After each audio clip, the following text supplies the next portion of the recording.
Hello, world. This is Chris Aballo's podcast experiment. Lucky Stripes cigarettes. We're brothers. We're happy and we're singing and we're colored. Give me a high five. Hey. Yo, guys, welcome to Cape. This is the Black Friday special. Part three. 3 years in a row, dude. Man. We made it happen. Awesome.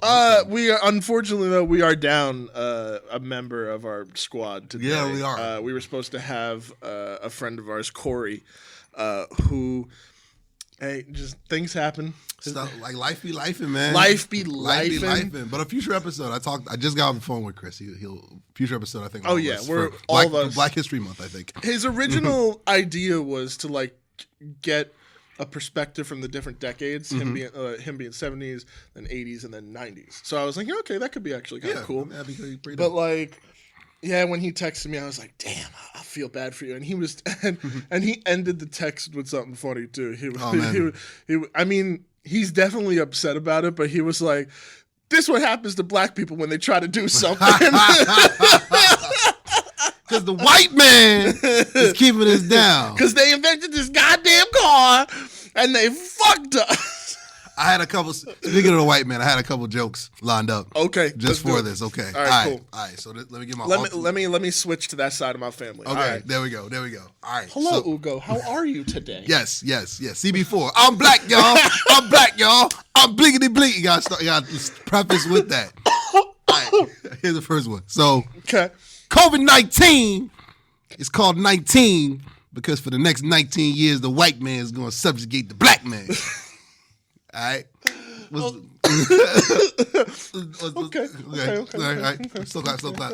What's another one? Oh yeah. Sorry, my black family slipped through that. it's my uncle talking.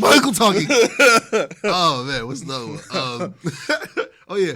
Why is it called Black Friday? Why is it called Black It's called Friday? Black Friday because the inferior bottom of the barrel bullshit items are sold on the last weekday where the black man cashes his check at the check cashing place. That's why it's Black Friday. Ugo, you shouldn't feel so bad about yourself, man. Hey man, I'm just keeping hope alive to keep it alive. You feel me? Oh my god.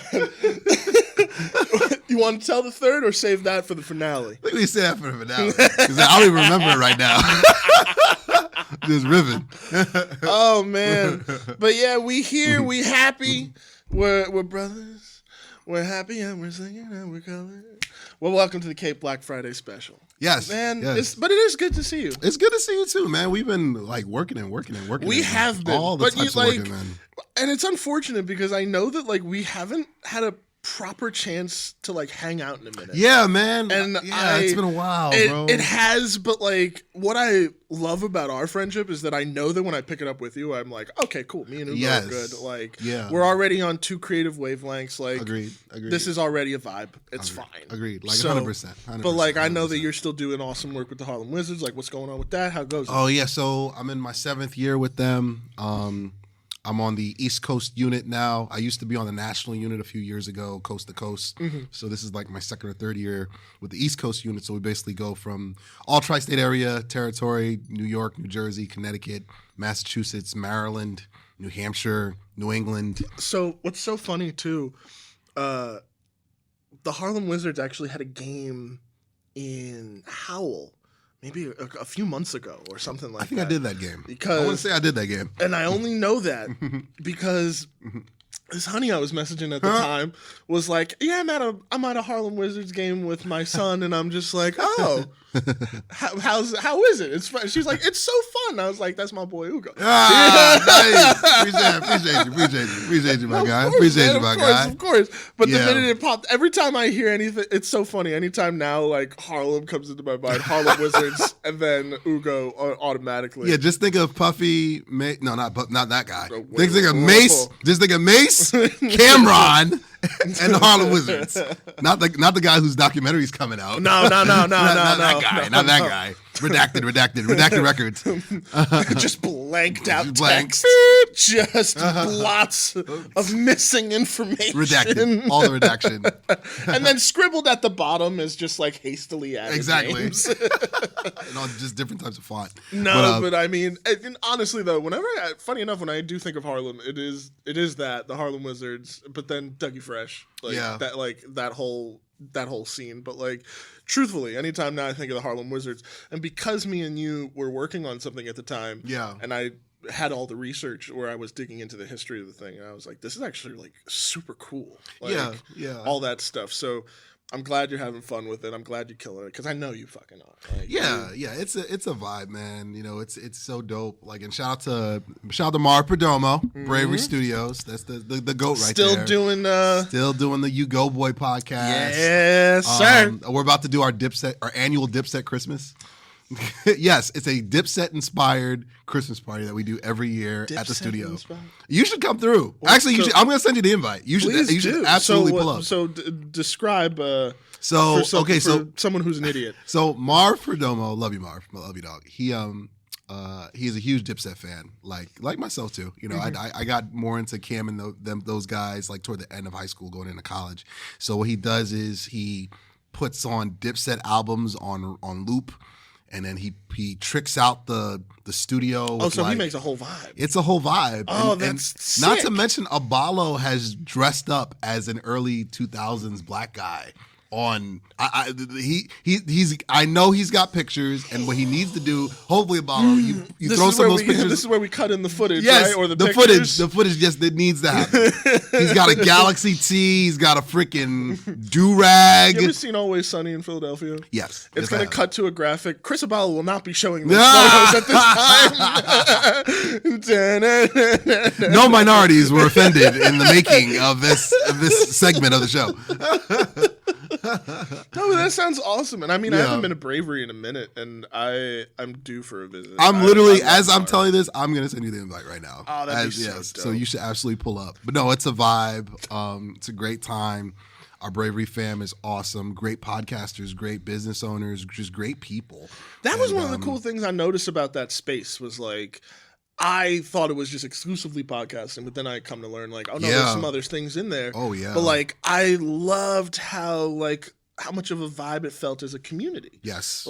Yes. And that's why I've been so bummed out that I haven't been back in such a long time, because now I'm a little farther away than to where it was now. Like, it's harder for me to get there, but at the same time, like, what's an hour drive up there?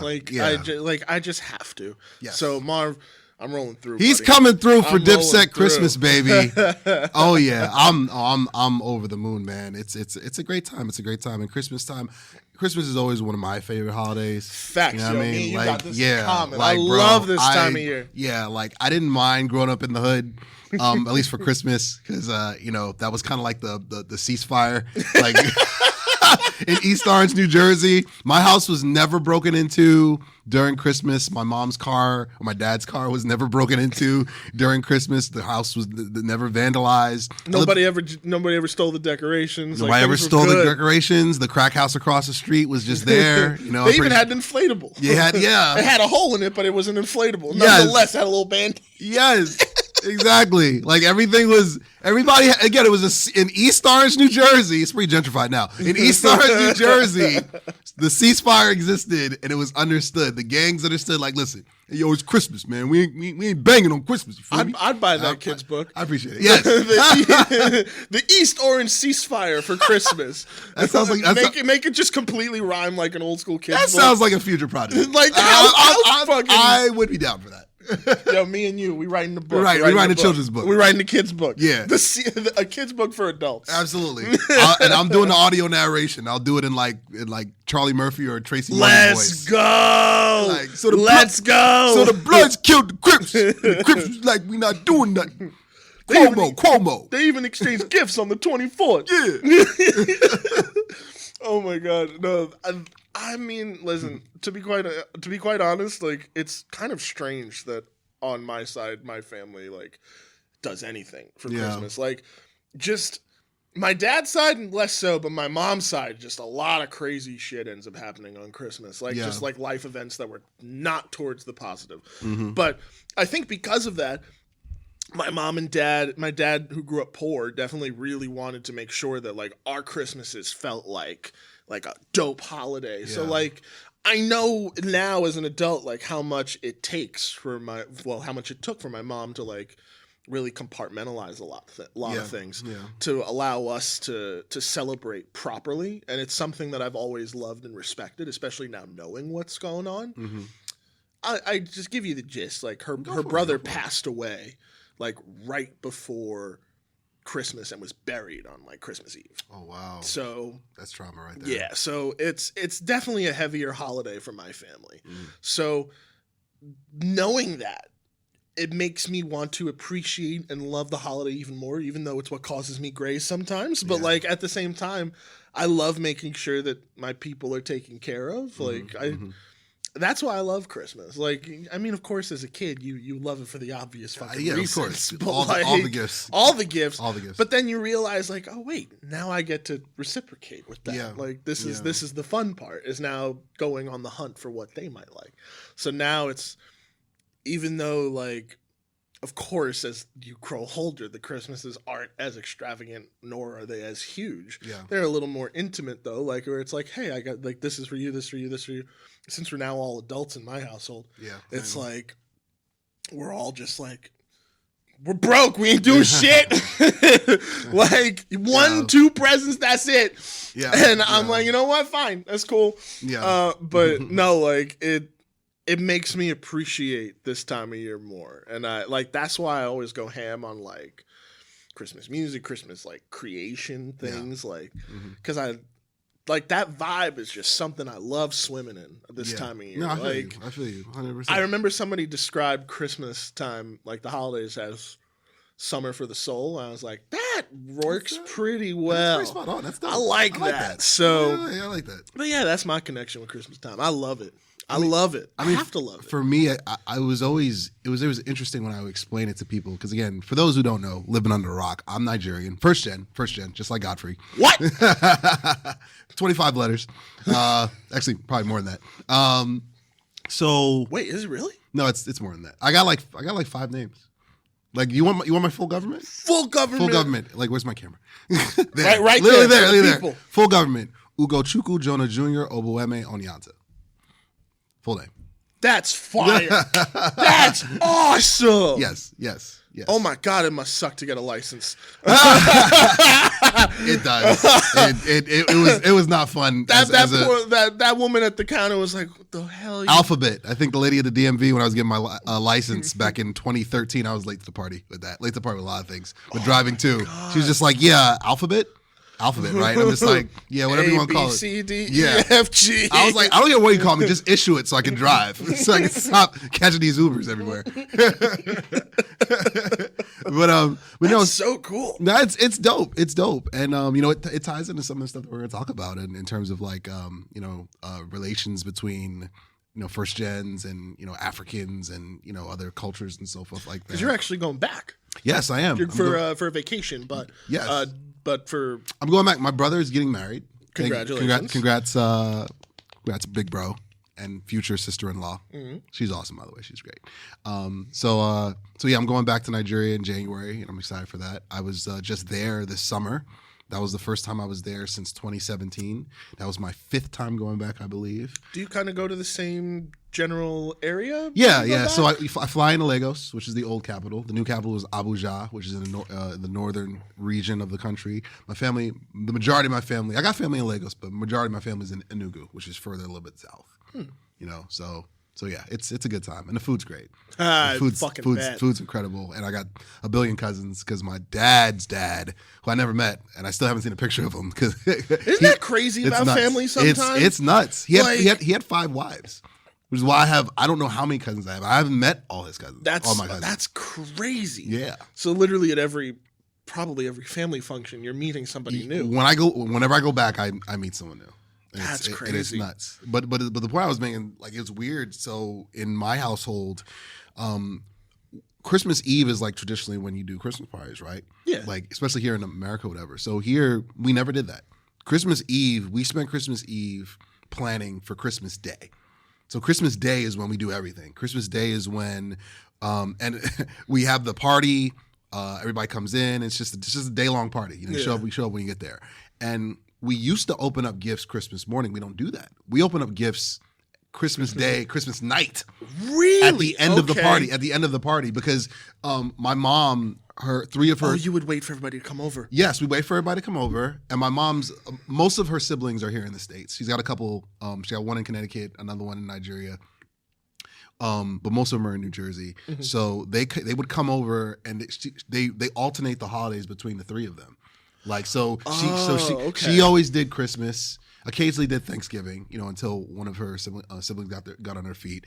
Her younger sister does Thanksgiving, and her younger brother, he does New Year's. So they would just rotate between them. See, I kind of like that system. I love that. That's great. Dope. Because then a great it's like, system. Every year is everybody has their thing. Yeah. And when someone's lazy and doesn't want to do it, like someone doubles up, which is happening this year. Like we're doing Wait, who's doubling up? We're doubling up. Like my mom's doubling up and doing Thanksgiving and Christmas. So yeah, it's a lot of sleepless nights, but it'll be a vibe. It'll be a good time. And my cousins, Nigerians are all stand-up comedians. Like it's nothing but just laughs and trolling and trauma bonding, trauma sharing, and just a lot of heads up, a lot of just freaking watching movies and like in Newark back in the day, yelling at the screen. You know what's like, so funny? It's a great time. In the last few years, have I recently started to comprehend the sense of humor that I think Nigerian people have. Oh yeah, it's a thing. I was watching a video where this podcast host, who is part Nigerian, was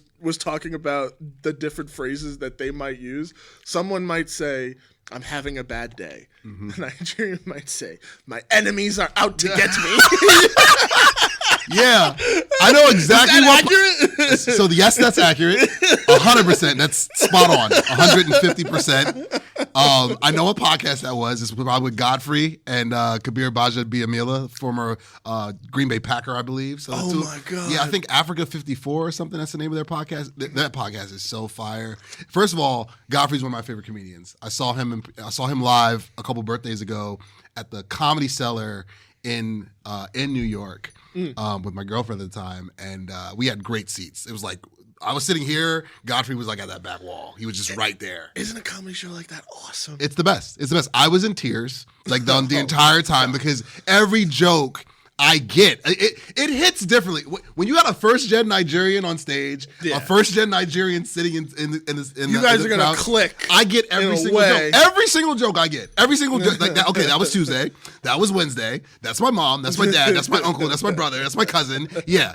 Like all of that. That's the girl I dated. Like, yeah, all of that. And meanwhile, he's like, "I see you." Yeah. He heard me like wailing in the corner. He's just like, "That's what it's all about, man. That's what it's all about." He's great. He's awesome. Man. He's awesome. Honestly, that's why I've loved. So my experience with comedy is a little different. I mean, I've loved going to shows, but I shoot and direct comedy specials now. This is great. And congrats. Wait. Life Flex. Life Flex. But no, it's so fun because like that community is just.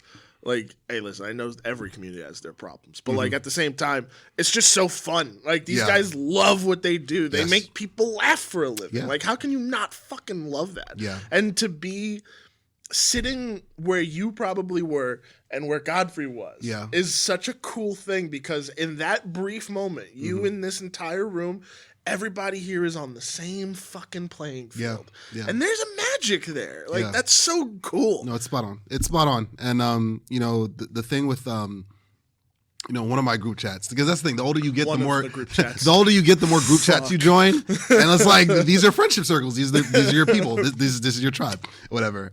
So it's like, we were talking about this, and I said I'd bring this up on a future podcast, which is obviously this one, Black Friday. Yes, Black Power. About like the disconnect between Black Americans and like not just Black Americans, but Black Americans, first-gen Africans, and Native Africans. It's really like a triple wall. I'll be honest, man, because like it's really unfortunate. It is unfortunate, and it's also interesting from my own perspective. I'm just because, hey, listen, it's the Black Friday special, and I've always felt comfortable with you, so I could be honest. And Yes. it's like, my dad I don't know fully like my family tree. Your lineage? Yeah, like I don't know kind of where we come from. So like there's things where I feel disconnected because I did grow up in the suburbs. I grew up around all the white people. Whites. Not white people. No, the whites. There's a difference. There's a big fucking difference. And the melanated know what we're talking about. The melanated know. So sometimes like I feel oddly embarrassed because I'm like, oh, I feel this weird disconnect. And it's only because like with my grandmother on my dad's side, especially with her like her memory kind of going and stuff like that, it's getting harder to want to figure it out. And I know I could do a 23, I could do like a DNA test thing, whatever. Yeah. But at the same time, there's a part of me that's just like, I don't want to uncover some crazy ass family fucking secret, and then I have to hold on to that because I'm a big ass blabbermouth. It ain't fun. But no, like I don't know. Like I worry that sometimes there's a disconnect where it's like I hope that it's hard to describe. So it's like when you talk about stuff like that, it's like I do understand, but then at the same time, I'm like, to what degree? I mean, it's like, so I'll put it in. I'll frame it like this. So growing up in the 90s in East Orange and Newark, New Jersey, in the 90s it was, and I talked about this with Aballo the first time. Me and him did an episode here at Shared Universe. There was a rejection of being African or West Indian in the 90s. There was a strong rejection. If you were Haitian, if you were African from whatever, if you were Jamaican, there was a rejection by Shout out to Jamaica, we love you. Yeah, shout out to Jamaica. Love Jamaica. Sorry, I got family out there. I had a beef patty this morning. I love beef patties, and I love oxtail too and jerk chicken. But no. So there was a rejection by black, quote unquote, black Americans or Afro Americans or African Americans or Negroes, if you want to take it back to the 1960s. You know, I mean, there was a rejection that were opposed to people who quote unquote fresh off the boat. Yes, yeah, really, yeah, it was because they looked. So Africa historically has always been, especially like when television and imagery, even go back to newspapers, even go back to literature, it was always depicted as poor. There are a ton of third world countries in Africa, but there are a ton of thriving first world countries in Africa, believe it or not. And believe it or not, it's, for those who don't know, it's a continent. It's a continent.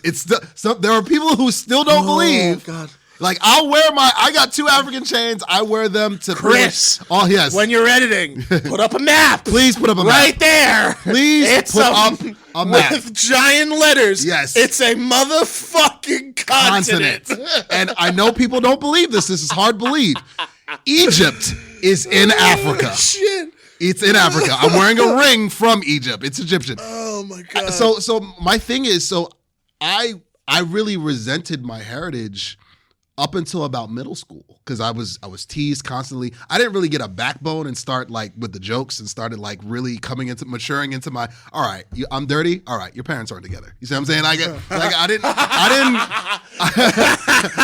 You know what I mean? Listen though, when that gets unlocked, that's like, oh, y'all set off the nuke. Exactly. You're the one who built this up. You asked for this. Yeah. I didn't want to do this because I was raised in front of a TV, so I have everything to draw from at my disposal. I'll make you cry. Exactly. Like I don't want to. And okay, we're fighting. I'll do it. We're fighting. So be it. But like, I'm not gonna sit here and just be dragged through the mud. Like I hated this joke growing up at, like throughout grade school.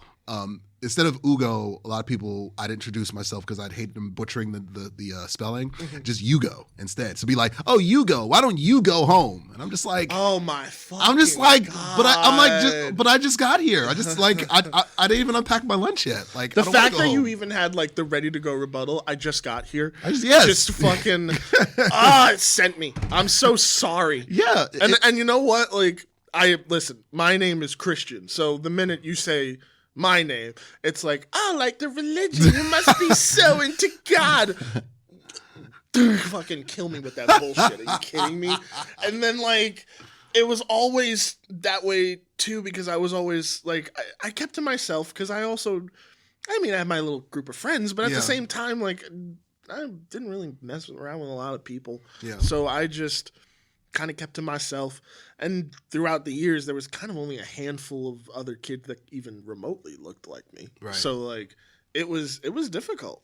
It was, so like when you talk about those jokes, yeah, I remember there was a period of time where it then finally unlocked. Like, okay, you want to make fun of me for this? Yeah. At least my parents are together. Yeah. Like, I had no problem. Like, it got to the point where, like, you know, and I messed around and did some stand up too in college too. Like, before I got into like production and music and like, you know, live entertainment stuff like that. Like, I messed around with that, but it's like I got tired of being bullied.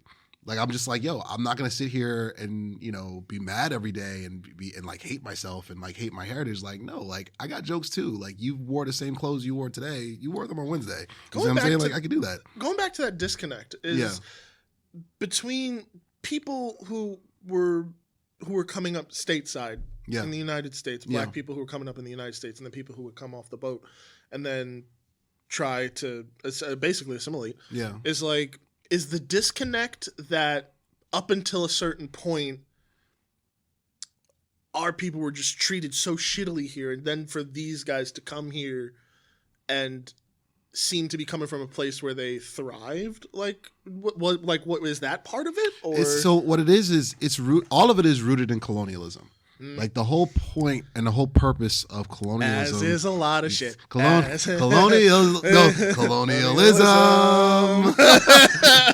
Like, it's there's the intro clip. That is the intro clip right there. No, absolutely. It's rooted in that. The whole point of it was to divide and conquer. It was like to divide up the continent of Africa. Like, yeah, you've got these thriving kingdoms and like damn lineages.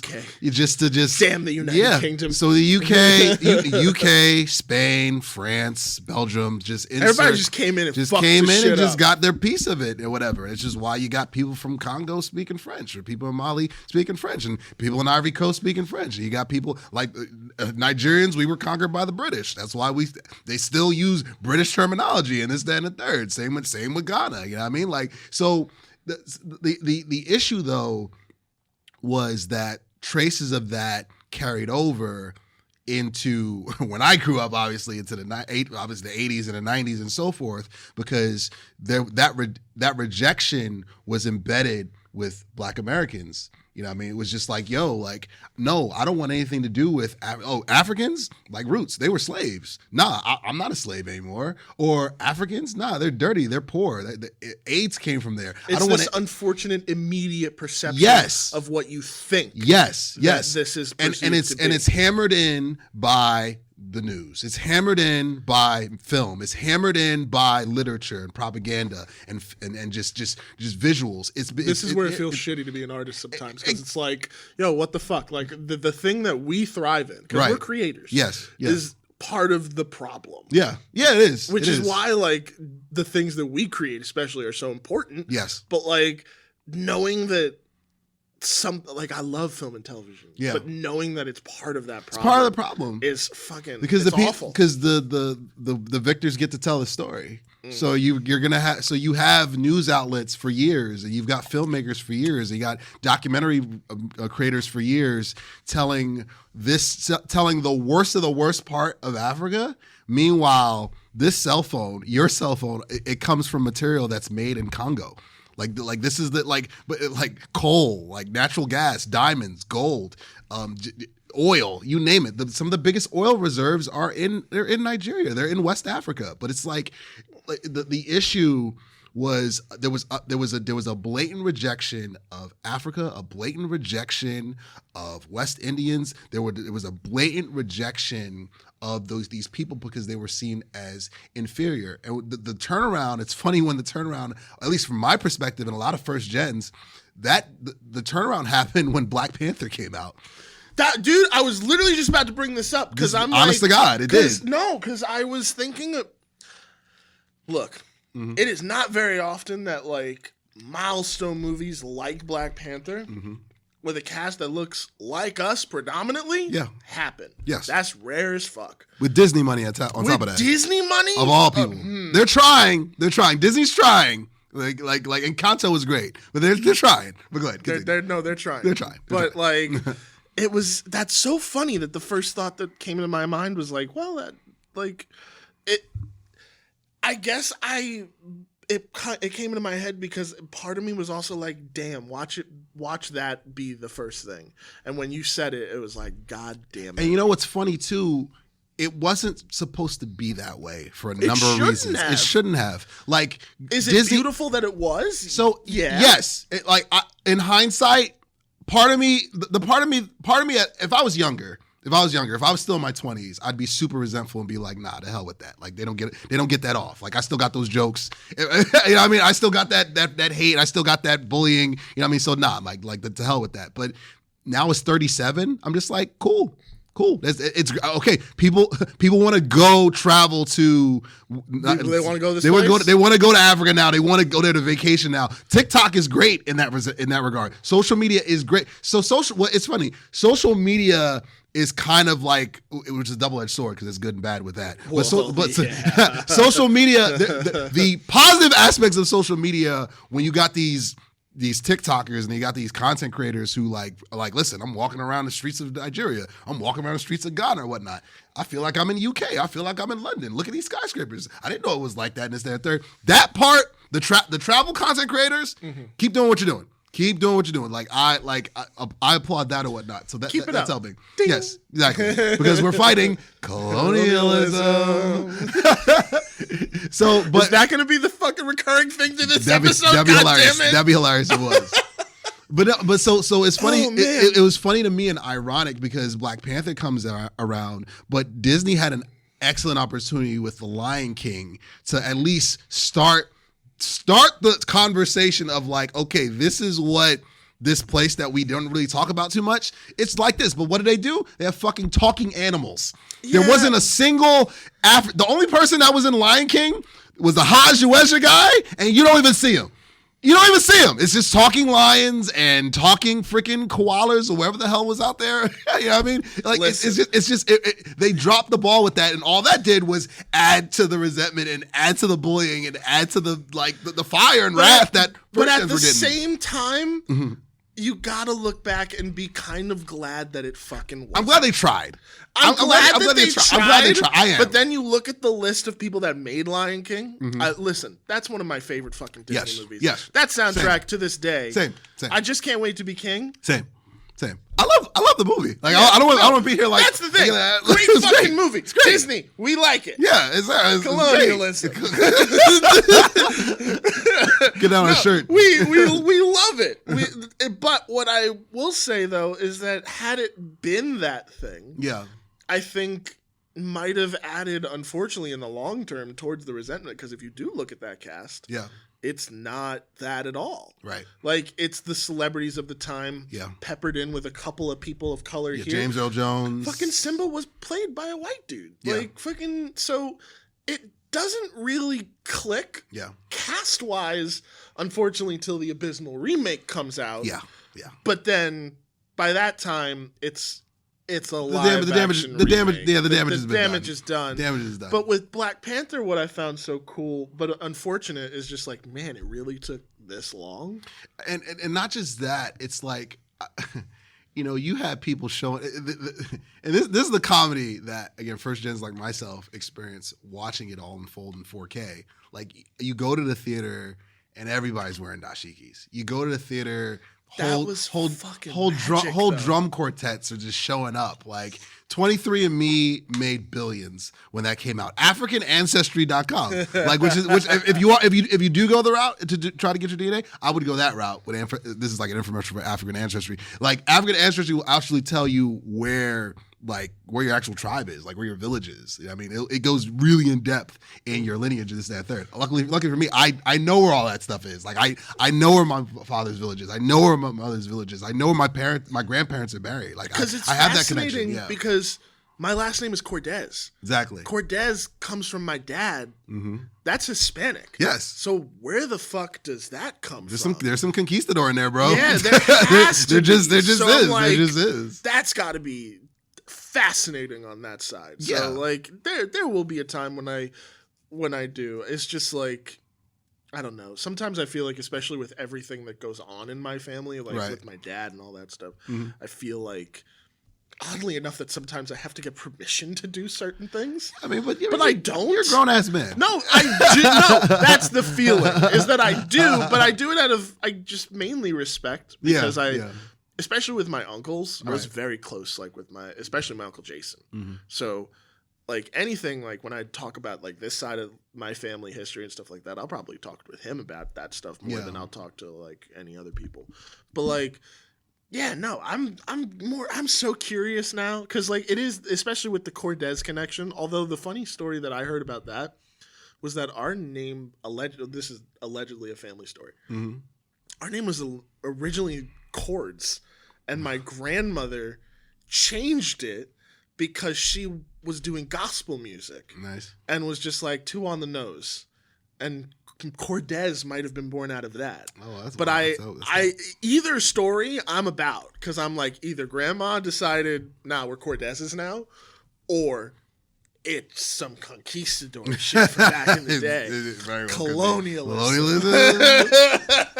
And what's interesting too, like, just because I remember there was like again, I'm just speaking from my first gen standpoint. Mm-hmm.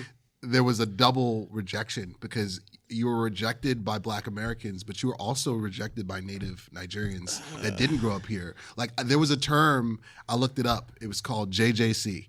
And I remember when I went back to Nigeria in 2017, I was still teaching at the time, and one of my cousins said JJC. I was like, cuz, like, what does that even mean? It stands for like Johnny Just Come or something like that. So I'm just like, what is that? So basically, it's a term that natives gave to first gens who this was like their first time in Nigeria. Or this was Sorry, you had to hear that from your cousin. Yeah, that's shitty. Because I'm just like, and it's a very, and again, they have, the sad thing is they have terms for everybody. They got terms for Black Americans, Akata. They got terms from. They got terms for white people, or Yibo, or Yebo, whatever. I bet they fucking do. Of course they do. Colonizer. You know what I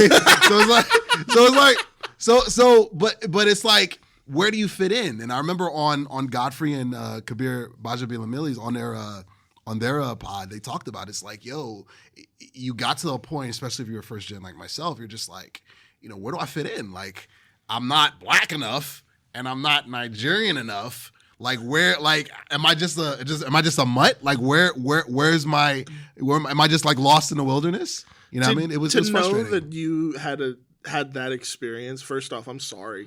Like, I know, because I know that, like, listen, we're grown ass men. Yeah. We make jokes about this stuff. Hey, let's be real. Trauma just builds character. Yeah. Trauma bonding. Trauma bonding.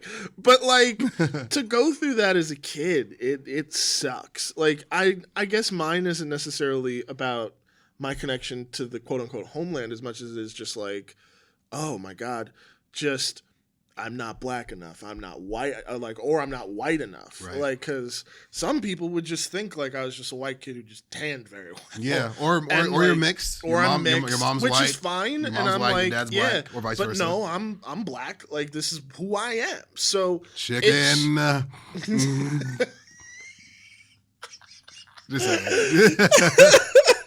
But no, like, it was always weird growing up, especially with people who knew how to get under my skin, who would be like, yeah, you ain't white enough, you ain't Black enough, like, what the fuck are you? Like, it was always unfortunate. So that was tough, especially middle school. Fuck middle school. Oh my God, yeah. I mean, that was honestly, I feel like middle school is the turning point for a lot of people. Because like, it's like, yo, you start to, you learn to not give a fuck. Yeah, you learn to like, yo, you kind of start rounding into your personality and like your disposition and your demeanor, like who you're gonna really be. You learn that these can sometimes go into somebody's face, exactly, when they're talking shit. Yeah, that too. Me and my brother got into fights all the time because again, we're our last name's Oneonta. You know what I mean? Mind you, there's a city in New York called Oneonta. Different spelling, you know what I mean? But you know, really? Yeah, there is. Upstate by Ithaca, I believe. That's cool. Which is nuts. Yeah, but it's just like so. I don't know. It's what I've learned, especially at my age now, is that I don't control what other people think. Nor can you. I don't. It's not my job to convince anybody of who I am and what I am. The only thing I'm in control of is how I feel about it, how I decide to carry it, if I decide to carry it at all, and how the people around me that are closest, how they treat me.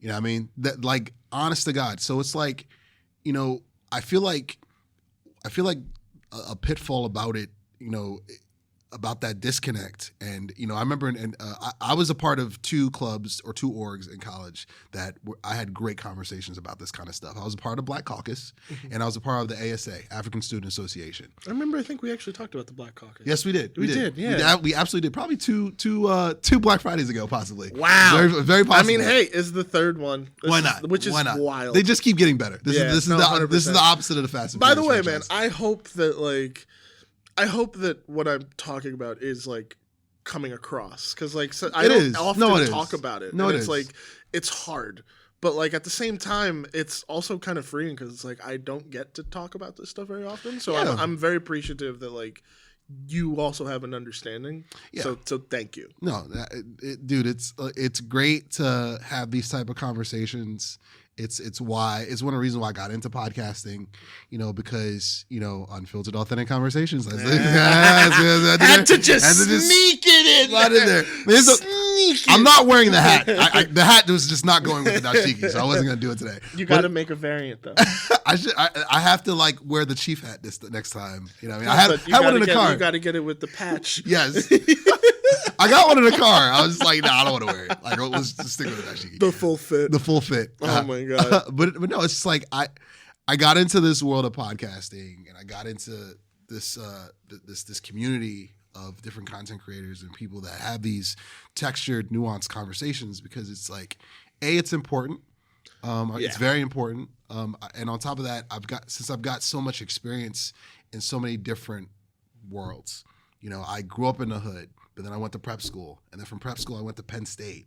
Like as you couldn't get more white than that. It was literally 70% white, 7% black at white. There you go. At the main campus. And before that, I lived in Pittsburgh for 2 years, which was was also white. You see what I'm saying? So it's just like, I lived in PA for 7 years, and I come back here, and I don't live in the hood anymore. Now I live in the suburbs. You know what I mean? So it's like, I've seen so many different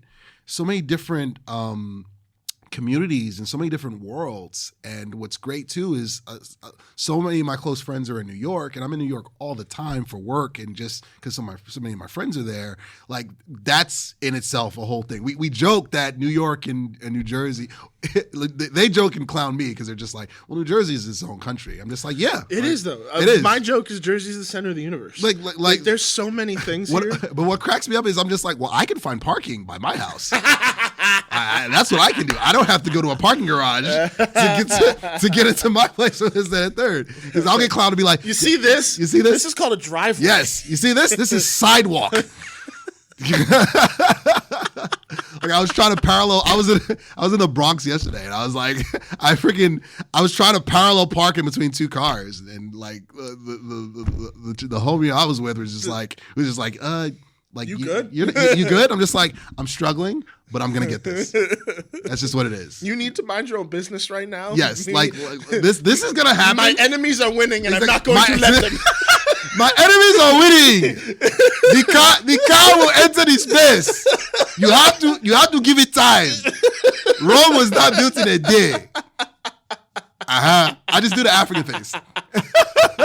from get to the Greek. I don't know I think I've just been very lucky by the driving gods that every time I go into New York, it just works out with parking for me. Dude, no, I was on a actually, since we've done the last Black Friday special, a lot has gone on.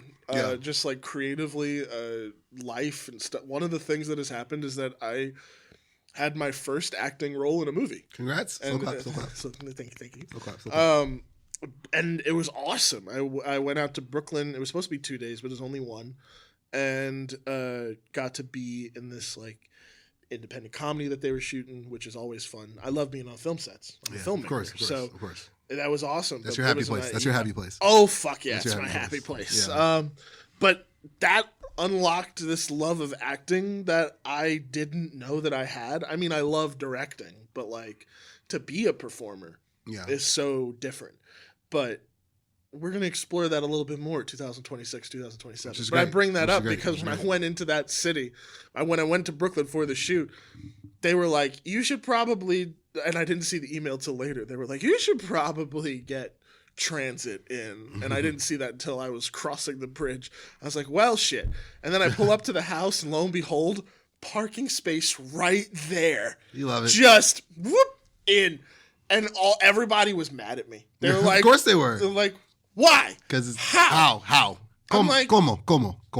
How? Colonialism. That's how. Capitalism.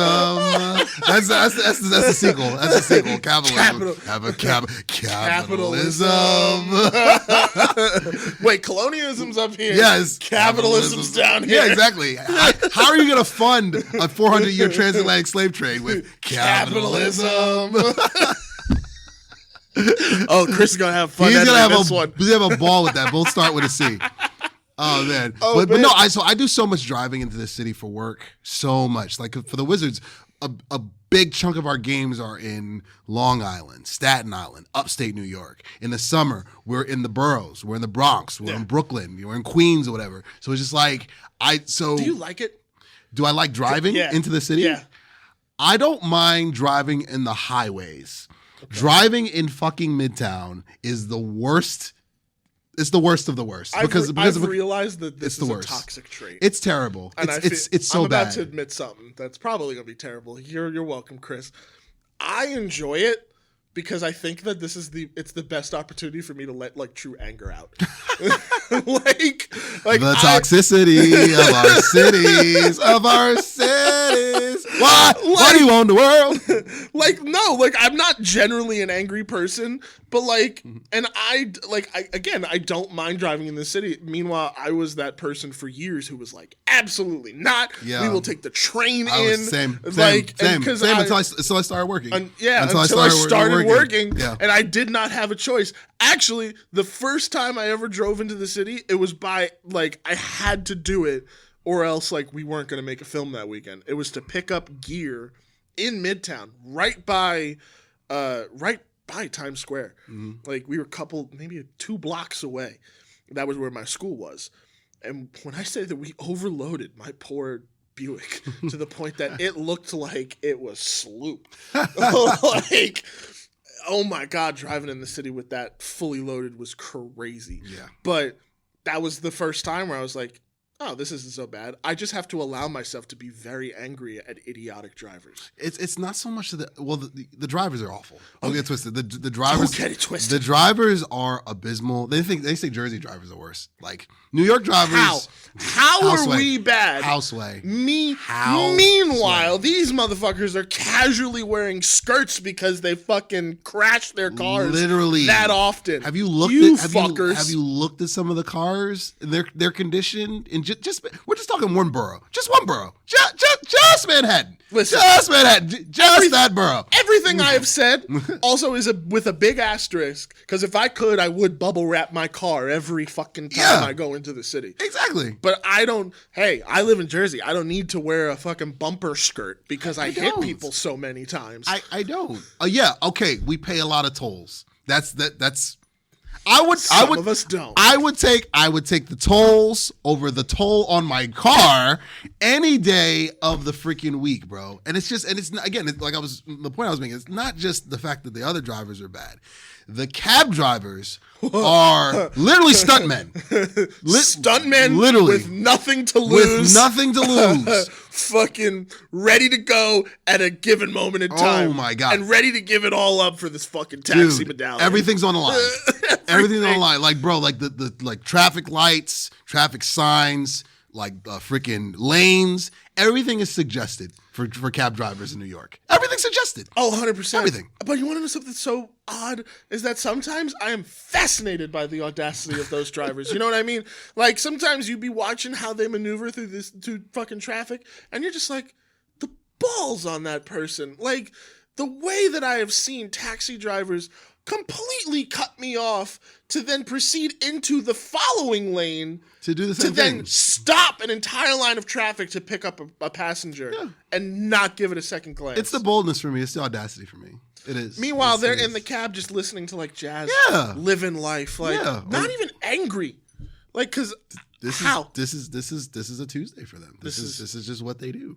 I couldn't. I do wonder if stunt driving is part of that training at some point. It has to be. Because stunt defensive driving has to be a part of the prerequisite to be a driver. A cab driver in New York. It has to be. How could it not? Low key though, I would do that. I would love to do like a stunt driving thing. No, like how cool would that? So actually, that's really funny. You can learn how to stunt drive in Jersey. Like the training for it is in the state. Nice. So like if you actually, there was a cool clip of this. Finn Wolfhard, who was in the Stranger Things show, he was also in the new Ghostbusters movies. Okay. There's a clip of him training at the Meadowlands Stadium. Nice. Driving the Ecto-1, the massive car that it is, but doing fucking donuts in it. But like learning how to stunt drive. Yeah. I'm like, living the fucking dream, kid. Yeah, totally. Now stand me the keys, please. So, I mean, hey, I would love that at some point just to crazy boys trip. Just be like, yo, Chris, Ugo, what you guys doing? Nothing. Cool, we're going to go learn stunt driving in South Jersey. I've probably driven past that whatever that headquarters is where they do that. I believe I have. It's one of the many things in our magical center of the universe state. It is. Yes, we have a lot of trash. You know what other state has a lot of trash? Fucking New York City. Have you walked through an MTA? Have you walked through any? I can name a dozen. I can name 5 MTA stops where Master Splinter from Teenage Mutant Ninja Turtles is alive and well. and they say, oh, New Jersey stinks or this, that. I'm just like, New Jersey stinks? New Jersey? Are you kidding me? Bro, New York is so bad. Like, they're not ready for the conversation of Staten Island. They're not. Lord, no. They are not. Sorry, Jess. I love you, but no. They are not. Their garbage men work at night. That's how much trash is in New York. They don't want to be seen. Exactly. I was trying. I can't give it straight. Capitalism. Literally, capitalism. Waste management. Like I was driving to New York, I think last week, and I was driving with some friends, and I'm just like, I think I was going to the opera. Shout out to the Met, by the way. Yes, I went to opera. We can talk about that story too, because it was an amazing story, by the way. Amazing story. We're circling back to that. Wait, you went to the opera? Yes, I went to the opera on Friday, I believe. All right, we're circling back. Yes, we'll circle back to that. So trash. Yes, trash. So we're driving, and the garbage men are working, and I'm just like, your garbage, and I turned to I had a car full of people. I'm just like, you guys, your garbage men, do your garbage men only work at night? They're just like, yeah, and yours in Jersey, yours don't. I'm like, no. That's a daytime Our gig. garbage men work in the morning. Yeah. Early morning. It's like a 6 a.m. to 3 kind of deal. And they were like, oh, okay, all right. I'm just like, because there's so much of it here. It makes sense. God. There's so much of it here that they have to start at, I don't know, freaking 6 o'clock at night or 5 o'clock and work through the night to get all the boroughs and all the trash. Oh my God, I'll never forget this. There was a time I was riding on the subway, and this woman I have no idea. She must have carried in trash bags. Bags of trash? Trash into the subway car. I don't know what unholy smell then overwhelmed my nostrils that made me immediately hop off the train onto the next stop. But I have smelled some New York City garbage. And it's different. It is different, it's a different dude. Type of garbage. It's a different type. You know what I think it is? I think Jersey's got the beach air that just combs through the rest of the state. It has to. Yeah, you know and what? Just gets rid of that odor. It has to. And somehow, because of all the traffic and cars in New York, They don't have that. They don't. It's just this giant wall of ozone that they're just like, you ain't getting past this. Nah. It just stops. It just stops and like before it hits the fucking stratosphere, it just stops and just sits there. Pause. you ain't coming near this place. Literally. Oh my God. Yeah. But like, not even just that, but like some of the things that people considered sanitary, like just. Have you seen the clip on TikTok going around of motherfuckers now laying on the subway floor? So I have seen those clips, but I've ridden the train when it was happening. That's not a new thing. Like, so no, when I get it if you're homeless. So I unfortunately get it, bro. So, but no, these are like it's to the point when I rarely take the subway now because I have a car. Yeah. You know what I mean? But but when I didn't have a car and I was like I would like live in New York. Like you take the subway when you bring your wife friends into the city and you want to look cool. Yeah, and you're like, we get off at this stop. Honestly, I think the most often I take the subway is if I'm going to a Yankee game. If I'm going to a Yankee game, I'm not driving to Yankee Stadium. Like, nah, get to hell with that.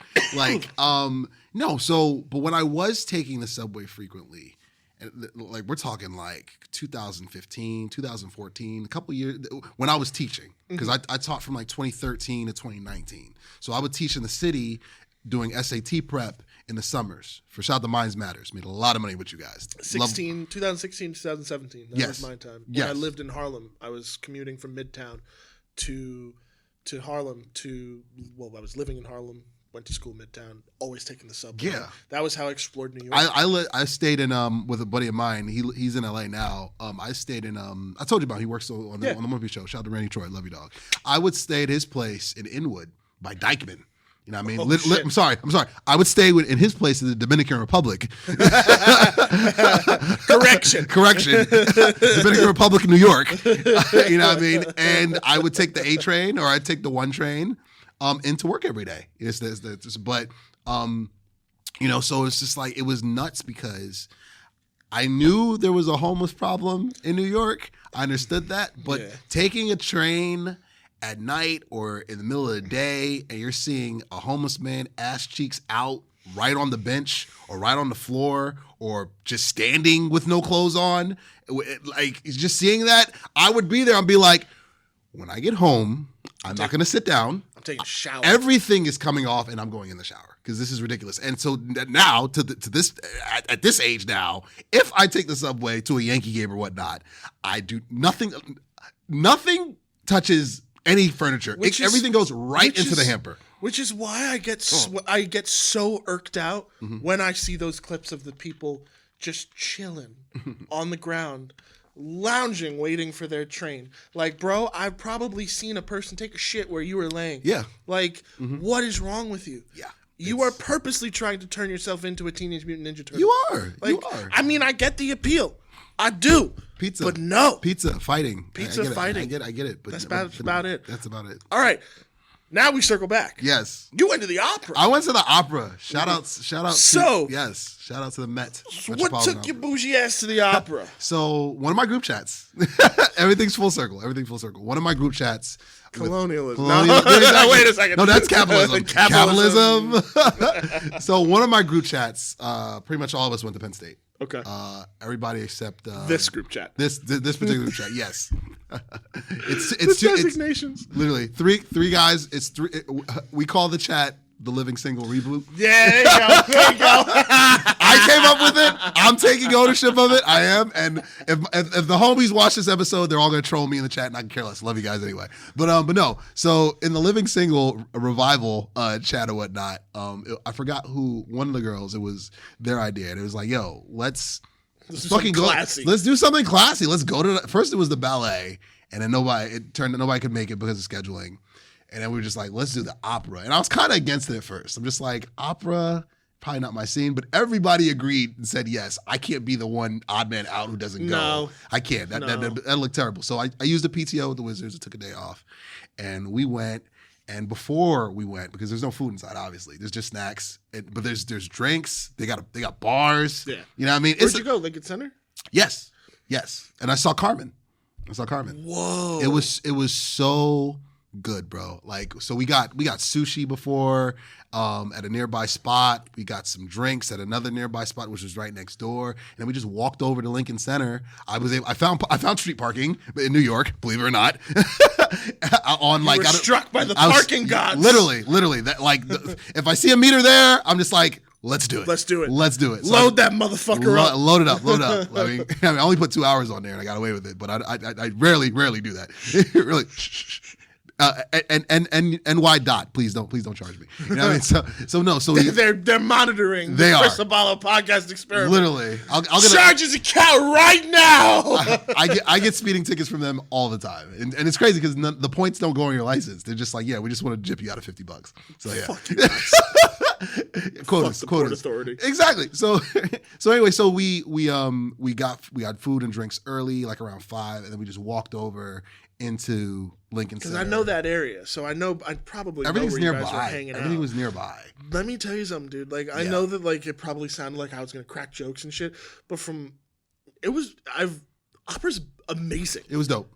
It was so much better than anything. I didn't know what to expect. And at first it was a little bit of a drag because they're just warming up before they get into the story and to the actual performance and the actual nuances of the show or whatnot. By the time we got to the first intermission, I'm just like, this is amazing.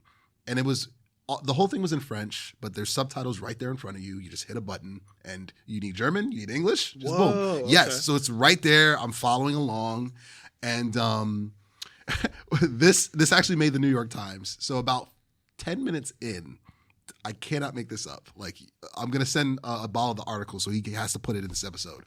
About 10 minutes into the episode, into the performance, I thought everything it was Carmen, but it was like a reimagined, more modern version of it with like cell phones and like rodeo and like. That's interesting, only because I'm like, with opera, I always associate that with just traditional old times, classic time. Yeah. That's what I was expecting. I was fully expecting to just take a trip to the past, way back, and I was ready for that. I was like, you know what, I'm here. It's Friday night. But to be caught up and surprised. Yeah, I was completely caught off guard by that, but I was immersed. I was in. So 10 minutes in, what happens? 10 minutes in, all of a sudden we see. I thought was a performer. There's a couple guys who get on stage and they're like, they're in the production, but they just seemed out of place. I'm just like, okay, all right. And I start hearing a lot of people laughing and spatters of laughing and spatters of confusion, and it then starts to dawn on me. I'm just like, okay, this is different. This is different. Then I see 2 of the stagehands and the crew basically tackle one of the guys and pull him off to the side. What? So I'm just like, okay. And I see another one, like 2 of them are just holding up protest signs. So I'm thinking, I don't think this is a part of the show. And then when I saw the fracas off to the side, I'm just like, okay, either they're acting or he just got tackled and thrown off stage or whatnot. Then the lights come on. And then a guy stands up in the third row and starts yelling like, protesting whatever. Oh, this is whitewash. You guys don't know it. Starts protesting. So they lower the curtain. The orchestra is just mad. I can see them from where I'm sitting. The orchestra's just like, what the fuck, bro? The orchestra stops playing because this asshole starts protesting. I'll send you the clip because I recorded something on my phone. That's wild. Yes, they tried to hijack the show. It was about 4 or 5. So wait a minute. You mean to tell me that you guys went to the opera. My first time there. The first time there to go to the opera to experience some class. Yes. Instead, you live witness a world star event. Yes. In 4K. Oh my God, that's amazing. In 4K. And it was in my section too. It was my section because it's kind of like I sat in the orchestra. Orchestra is basically floor seats. Yeah. So as you know, like I'm on the floor. And at the front is where the douchebag who was, I guess, the ringleader, he's the one yelling into the crowd. Nobody can hear him. They're throwing stuff at him. They're just like, dude, get out of here. And the whole section of people, I'm just like, this dick and all of his friends, they really paid money for tickets to get here and ruin the show and attempt to ruin the show.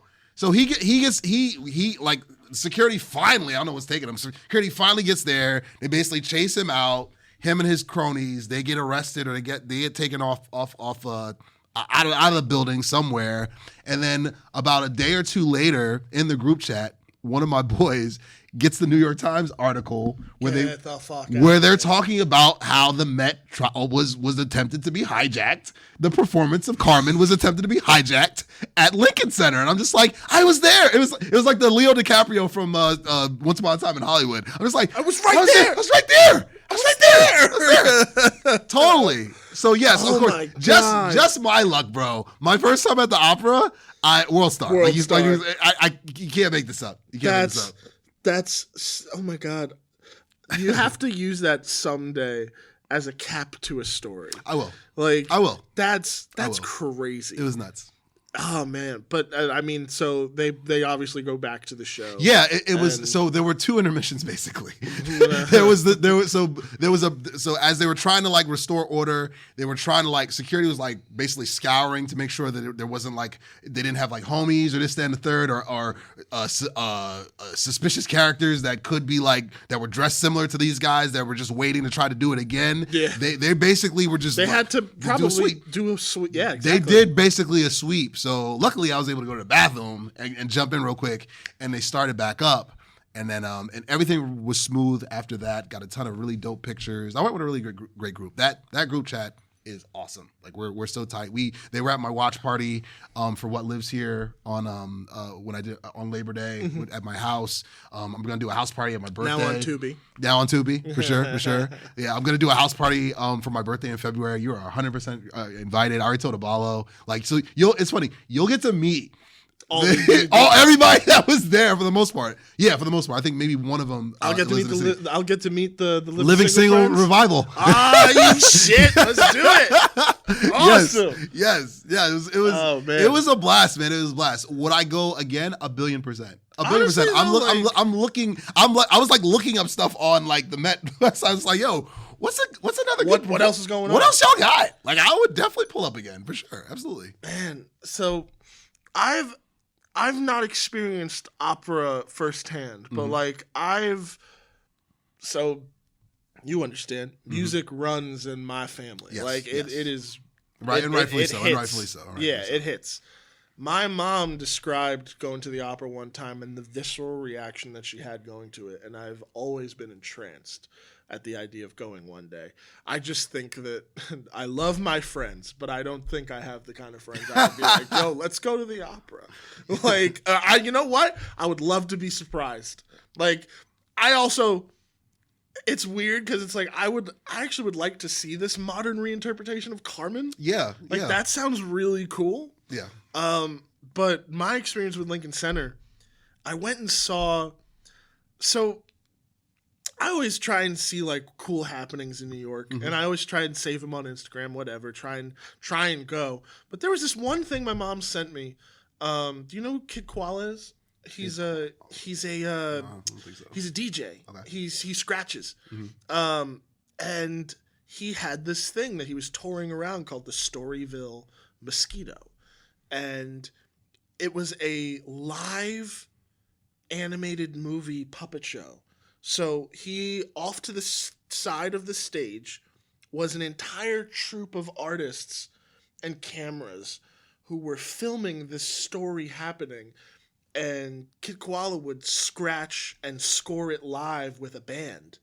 And when I get goosebumps telling this, dude, because like I saw it one time, and I was completely entranced. And I know that like it was absolute magic, and I have not experienced anything live like that since. That was almost 2 years ago. And he is touring it overseas right now. I am eagerly awaiting for him to come back, because like I need to take my friends to see this. I'd be down for that.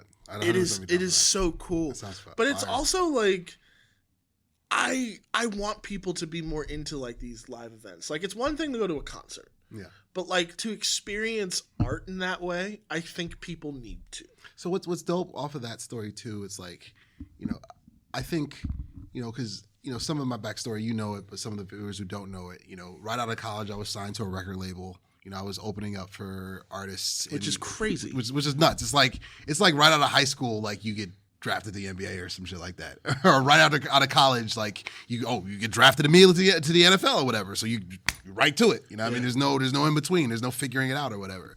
So basically, I've always been in the world of performance, and like I said, in college, I did some stand-up comedy. I did some sketch work. You know what I mean? I did some extra work and some music videos and stuff like that. So you have timing. You understand entertainment. Exactly. Yeah. Exactly.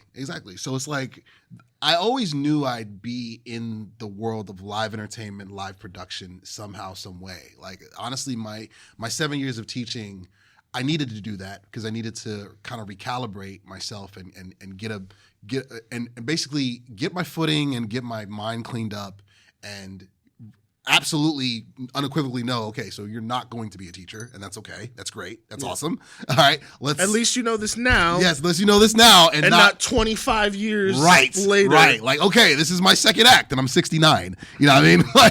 like exactly that face. You know what I mean? So yeah. So it's like I have such a love and appreciation for live entertainment because as someone that 6 or 7 nights, really 7 nights a week, has to perform in front of 500 to 3,000 people, and you got to bring your game. You got to bring your game. This is live. Like this isn't like a walkthrough. Yeah. This isn't a TV taping with like a student. There's a live audience, and there's also an aspect of it too where it is your job. Yes, now, yeah, which is also awesome. It's great. Yeah. It makes it so much easier. It gets me out of my own head because I'll see my schedule for the week. Okay, this is where I'm driving to. Okay, this is Connecticut, so I'm not driving, or this is Massachusetts, so I'm not driving. I'm going to go to the team house. I'm going to hop in a Sprinter van. I'm going to go to sleep. You know what I mean? You know what I mean? Or okay, this is freaking Long Island, or this is insert random obscure town in Staten Island, New York, or tri-state area, or whatever. Yeah. But I know that I'm going to get to the venue. I'm going to set up my audio. I'm going to do my sound check. I'm going to put together a playlist. And because what we do at a Wizard Games is an hour out, we got 60 minutes on the clock. So say the game's at 7. As soon as 6 o'clock hits, I hit that start. That time is going down. When that clock hits 0, we are on. Mm-hmm. There are no pushbacks. If the fire alarm goes off or something happens, obviously, which has happened. We have PTSD from that from the out. You know what I mean? But no, like you know that when that clock hits 0, I just need a minute. It's okay. It's all right. No, I totally get it. It's like, hey, this is happening when we hit 0. You got to be ready for it. You do. But like, it's got to be freeing, especially at this point in your career where you know, like, man, I ain't stressed for that 0. Yeah. I know what I got to do. Yes. Yeah. No, there's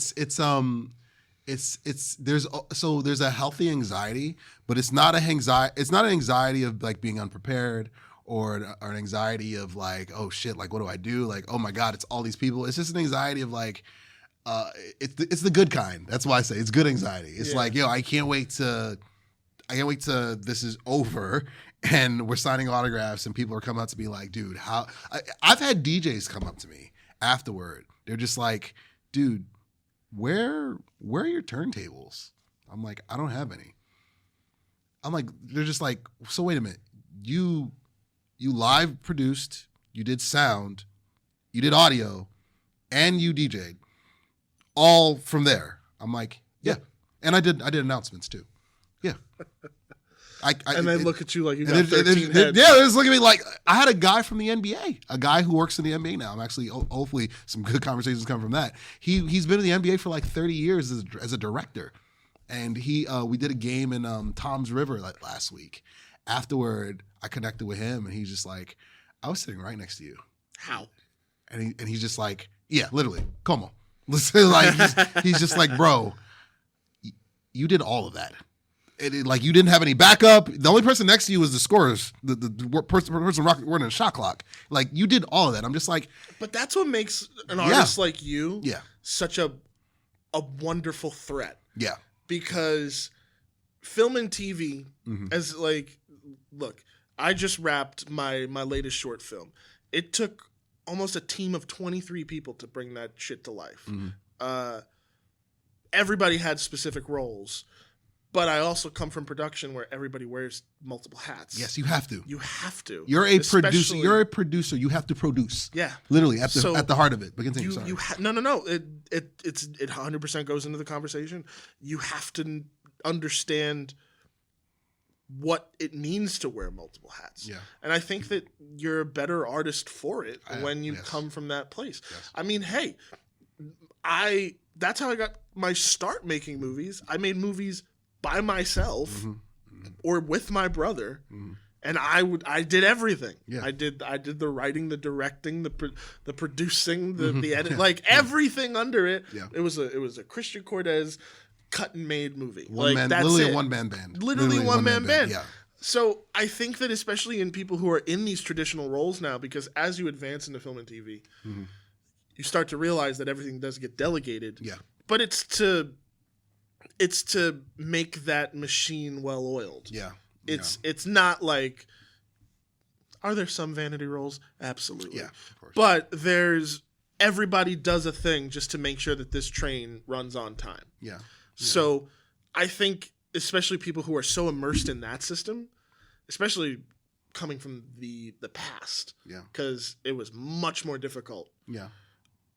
That they're so enthralled by people like you who can do these things, when for them it's probably a team of 12 people. Of 12 people, yeah. Or when they started, it was a team of even more, double that. Because now we're in the age of digital. That number is cut down, but that number is still a number. Still a number, has to be a number. Where a team probably 30 years ago was probably a team of 30 people is now probably 15. Yeah. So I think that he absolutely was impressed, because it's like, oh shit, like.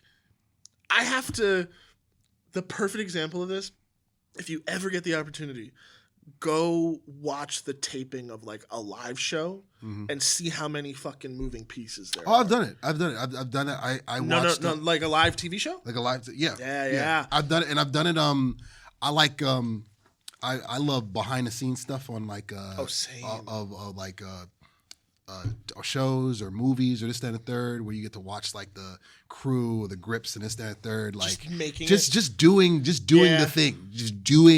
thing down to the PAs or whatever. Like I watched the Frankenstein remake on Netflix. Oh, the new one. The new one. Guillermo movie. Yeah, exactly. Yeah, because I couldn't, insomnia won. I couldn't sleep. I was off the next day. You win this round, bitch. Yes, you win this one. Cue the Simpsons like music, whatever. Like, so I was just like, you know what? Like it's new on Netflix. It's like 3 hours. Fuck it. I'm not sleeping. I'm definitely not going to sleep. It's on. But it does come with that behind the scenes stuff. It does. It has a whole hour doc afterward. I really didn't sleep that night. I watched the whole movie. Then I watched the doc. I think I missed like the last 5 minutes or whatever, but I watched the majority of it and finally did fall asleep at 7 a.m. But so I'm watching it, but I'm just watching Guillermo work. I'm watching the way his mind works, how he's putting together scenes, how he's like, listen, I got my makeup lady who won an Oscar, by the way. I got my lighting guy. He has a cinematography guy, and the way he's like coaching the actors and why he picked certain people to like he knew, he's like, casting agency and red tape aside, he's like, yo, I knew who was going to do what. Like I didn't care what the studio wanted. Like I'm the casting director. Right. Look and at me. he writes. I'm the casting director. And he writes screenplays too. So he's writing for these characters. He's a director. Yeah. You know what I mean? Like for real. So like watching it all come together. This is the same dude who gave us the best Blade movie. Literally. Wesley Snipes, I love you. You know what I mean? So it's just like watching all the moving pieces come together, and that's just a film. Like it's always some version of that. But for now a imagine live that with production. like a game. Yes. Now imagine that with like a sports event. Right. My friend Jenna, shout out to my friend Jenna, who worked sound on my first Big Short that Aballo was on, Just Desserts. Right. Award-winning Just Desserts. Thank you. Award-winning.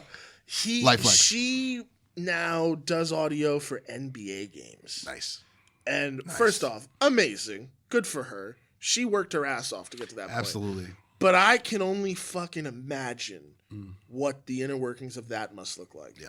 Because at the end of these games, there are credited directors, producers, cameramen, camera operators, switchers, all these things to make sure that this broadcast goes off without a fucking hitch. Yeah. And on top of that, you not only have advertisements that you need to play, it is all these things that people are used to. Mm-hmm. So you're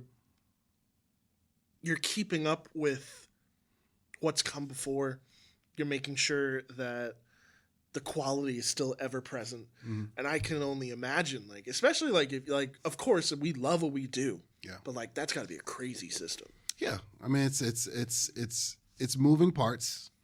It's moving parts. It's the ability to adapt. It's the ability to evolve. Like the thing with like live entertainment is just like I can't stress that enough. It's like yo, like okay, if you fuck up, like you just do. You know, you have to just okay. You got to play it off. You got to play it off. You got to have a counter to it. You gotta be like you gotta cut something quick. Yeah, like the sound has gone off mid game, like the power has gone off. Somebody's tripped over a cord mid game. One of the guys on the court have gotten hurt mid game. One of the players on the opposing team, they've gotten hurt mid game. A kid's barfed on the floor mid game. Like there's the fire alarm has gone off mid game. Like live entertainment. We both got fire alarm triggers. Literally. What the fuck? We do. Live entertainment. There's nothing like it. I did a feature piece with shout out to Marv Perdomo again. I've been sharing clips all week from it. He has this thing called the All-Star Series, where he interviews people in the bravery world and our different respective careers. And I was fortunate and had the honor and privilege of being the first person that he asked to be a part of this series. Shout out to Marv. Marvelous. That's awesome. Marvelous. So he did it twofold. He came to a Wizards game. Okay. So he filmed me working like the boards, like a madman doing 50 things at a time. And then we sat down 60-minute style and we talked for about 20 minutes.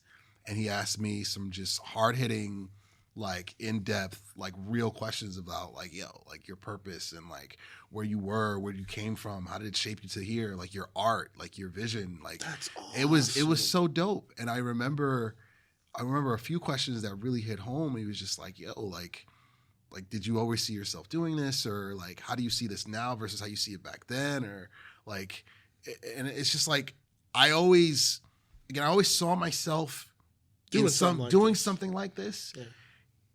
Man plans, God laughs. Isn't that the proverb or whatever? Yeah. It's like if you would have told if you would have told me, man, that like, bro, you're gonna be doing this for like a decade, traveling across the country, with these guys, I've been like Universal Circus. You know what I'm saying? Like dude, I make the joke. No freaking way, man. I make the joke all the time. I'm like, yo, if I somehow were to go back in time and I told my 14-year-old self, 14, because I remember that time. I think you start. That's the legal age to start working. It's like 13 or 14. Is it 14?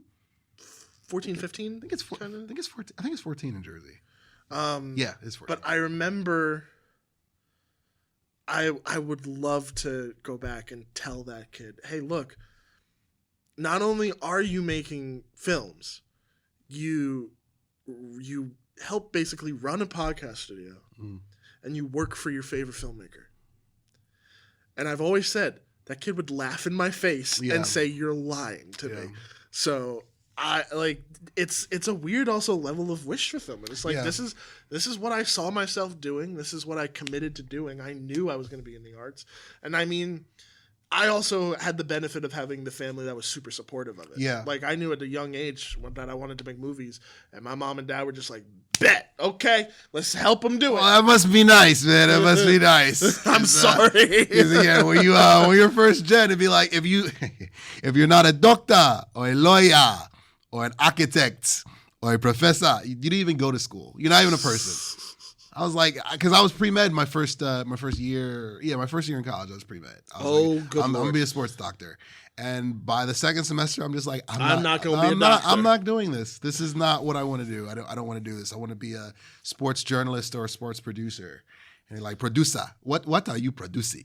Where's the money that you are going to produce? Yeah, I'm producing my rent. Exactly. Yeah, are you going to produce a car? Are you going to produce a wife? Like, what are you producing? Where? You slip so well right into this fucking character. Oh my god. It's just my life, man. Just my life, bro. Oh man. No, but it's like I didn't get the seal of approval until I got hired by the Wizards. That was a turning point, really, not just in my life, but how my family perceived me. Mm-hmm. Like I was always Ugo's just always. You were the artist. Yeah, he's always trying something. He's always doing something. He's like, I don't know what he's doing, and he doesn't have any money. He doesn't have a car, but he's always doing something. And like when I got hired by them, and I explained it to my mom, I explained it to some of my uncles. I'm just like, okay, so this is what I do. ESPN, you see that these people sitting down, talking about sports in suits and this and a third. That's what I do. That's what I do. I do that. Like I make sure that gets shown. I've always found it so annoying how people can disrespect entertainment and write it off, because I get it. I get the struggling artist bit. Yeah. And I get no parent wants to watch their kids struggle. But then at the same time, in that same breath, everybody is entertained by something. Yeah. In film, television, and music. Yeah. And if you like that, that means that you owe your respect for why you like that to the crew and cast who made that fucking happen. So I've never understood the disrespect or the weird side eye towards entertainment when meanwhile in our downtime most humans consume some version of entertainment. They stream something, they listen to something, they watch something, or are inspired by something. Yeah, because again, it's like it's not like it's still. The arts will always be considered non-traditional. It's the non-traditional route. The traditional route, which again, that model is dying very quickly thanks to AI. The traditional route of I'm going to go to school, I'm going to be a banker. I'm going to go to school and be a lawyer. I'm going to go to school and just be a quote-unquote professional. Yeah. Or I'm going to go to school and be a teacher or just insert occupation. I'm just going to go do that, work it till I'm 65, retire, get my Social Security and my pension and this, that, and a third. Yeah. Like, but I'm going to make the thing that made you think being a lawyer is a good idea. Or the thing when you go home, the thing that you're listening to on your drive home, or the thing that you turn on when you go home, or the thing that you go with your husband or your wife or your kids to go see or whatnot. Yeah, I want to work in that. Yeah. That's cool to me. And that is a job. Yeah. That is a job. I was explaining this to somebody the other day. And certain aspects of it? Yes. Pay very well. Yes. Very well. It's just like, yo, you're just a DJ. I'm just like, you haven't watched me, like you haven't come to my job. If you came to my job, you would not walk away and be thinking, oh, you're just a DJ. Like, no, you would see that. But the instant rebuttal for something like that is, but I pay my rent. Yeah. But I pay my bills. Yes. And I'm happy. My car's paid off. So what? If you don't get it, that's not my fault. It's not my fault. It's not. It's not my job, nor your job, nor anybody's job to convince somebody else of their purpose and what they do. Look at that full circle shit, dude. It's just not. It's not. It's not. It's why we love what we do. Yeah. Because I think that, especially with messages like that needs to be conveyed. And I think that people need to know, hey, this is what we do, and we do provide a service. It's important. Yeah. So, hey, listen, we've been doing this for almost an hour and 30, man. Yeah. I think that's just because it was a fucking perfect full circle thing. The more you know. The more you know. Or colonialism. Or capitalism. Shout out to Michael Moore. Capitalism, a True Love Story. Great documentary. I don't know if you've ever seen that one. So I didn't see the Bowling for Columbine. I never watched that one, but the Capitalism one, I made time and watched that one day. That was good. Speaking of movies, we didn't even talk about watching Heat with Aballo. Oh, that was dope. That was dope. That was fire. That was awesome. Because that was also your first time seeing it in a theater. That was my first time seeing it in a theater. Yeah, in a theater. Yeah, and that was probably my second or third time watching it in its totality. I'd only seen it a few times. Well, I guess we'll save that for the next. We'll save that. We'll save that for the next Black Friday or the Black History Month one that is loading. That is loading. It hasn't been finalized, but I think that's the plan. Two more people that'll load in. With yes, that one yes. As well, one of them is melanated. The other one, his name's on the marquee. Oh man, dude. fucking awesome. Once a year, this is a Once vibe. a year, we It's do it. It's a vibe, man. Thank you guys so much for watching the Black Friday special for Chris Aballo's podcast experience. Obviously, I am not Chris Aballo. I am Christian Cortez, joined by U-Goboy, there you Yahtzee. go. And you just watched an hour of our amazing content. There will be soon a scheduled episode of Cape, I believe Monday. Chris, if I'm just fucking it up, just record your voice under mine. I'll just... Like a freaking Chinese made-for-TV movie. Yeah, man. Awesome. But thanks for tuning in, guys. We'll see you guys next year. We'll see you next year. Right, yeah. Next year. Yeah. Take care, everybody. Peace. Peace.